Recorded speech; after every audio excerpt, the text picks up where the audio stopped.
বদরুদ্দিন নাহিদ আপনি লিখেছেন, ও নদীরে তুই ভাঙলি আমার ঘর, কথাটা কি শিরক বা ইমানের সাথে সাংঘর্ষিক? এ ধরনের বাক্যকে অনেকে শিরক হিসেবে আখ্যায়িত করছেন, এই জন্য নিশ্চিত হতে চাইছি। ভাই বদরুদ্দিন নাহিদ, ও নদীরে তুই ভাঙলি আমার ঘর, এ কথা বলা শিরক বলে গণ্য হবে না। আমরা অনেকে খুব মানে সহজ করে ফেলছি শিরকটাকে, অর্থাৎ যেটি শিরক সেটিও শিরক, যেটি শিরক হওয়ার ন্যূনতম কোনো সম্ভাবনা ঘুরিয়ে ফিরিয়েও হতে পারে বা ভিন্ন ব্যাখ্যায়ও হতে পারে, সেটাকে আমরা শিরক বলে দিচ্ছি।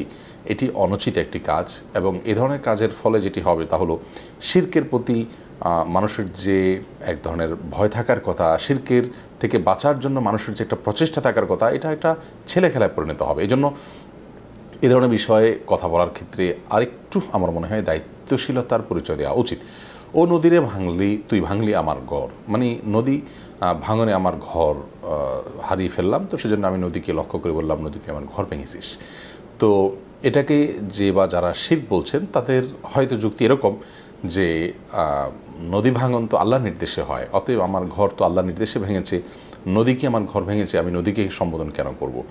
মূলত প্রথমত কবিতায় নানা ধরনের ইস্তেআরার ব্যবহার হয়ে থাকে, মাজাজের ব্যবহার হয়ে থাকে, নানা রকমের ব্যবহার হয়ে থাকে, রূপক অর্থে অনেক কিছু বলা হয়। তো বাহ্যিকভাবে নদী ভাঙনে আমার ঘর ভেঙেছে, সেজন্য নদীকে আমি বলছি, ও নদী তুই আমার ঘর ভেঙেছিস, আমি এখানে নদীকে আসামি করছি, দোষী সাব্যস্ত করছি, অপরাধী বলছি, ব্যাপারটি সেরকম নয়, এ অর্থে কেউই বলে না। এটা জাস্ট রূপক অর্থে বলা যে নদীর তুই ভাঙনের ফলে আমার ঘর হারাতে হলো। তো এই রূপক অর্থে বলার ফলে মানুষ শিরকে লিপ্ত হবে না। যদি এটা শিরক হয় তাহলে এরকম শত শত কথা আছে যেগুলোকে শিরক বলতে হবে। যেমন আপনার আম্বাতার রাবিউল বাকলা, আরবি আপনার অলঙ্কার শাস্ত্রে একটি গুরুত্বপূর্ণ উপমা, যার অর্থ হলো যে রাবিয়া যে মৌসুম আছে, এই মৌসুম, এই সিজন, বসন্তের সিজন, এটা সবজি ইত্যাদিকে উৎপাদন করেছে। আমাদের দেশে ধরুন শীতকালে সবজি উৎপাদন হয়, তাহলে আমরা যদি বলি কেউ যে আম্বাতা শীতা ওয়াল বাকলা, অর্থাৎ আপনার শীতের মৌসুম এটা সবজি উৎপাদন করেছে, তাহলে এটাকেও শিরক বলা যায় এ অর্থে যে উৎপাদনকারী তো আল্লাহ তাআলা, শীতের মৌসুম তো আর মূল উৎপাদনকারী না।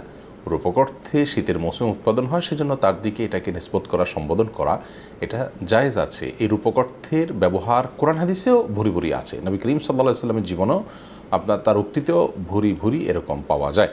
লাউলা আলিয়ুন লাহালাকা ওমর, প্রসিদ্ধ একটি দৃষ্টান্ত এক্ষেত্রে উপমা। যদি আলী না হতেন এক্ষেত্রে, অর্থাৎ আলীর যদি অভিমত না থাকতো, তাহলে ওমর হালাক হয়ে যেত। অথচ হালাক হওয়া থেকে, ধ্বংস হওয়া থেকে রক্ষা করার মালিক তো আল্লাহ, আলী নয়। তো সেখানে আলীকে বলা হলো কেন?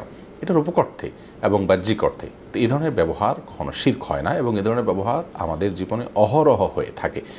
তো ও নদীরে তুই ভাঙলি আমার ঘর, এ কথার কারণে মানুষ শিরকে লিপ্ত হয়ে গেল, ব্যাপারটি এত সহজে বলার সুযোগ নেই।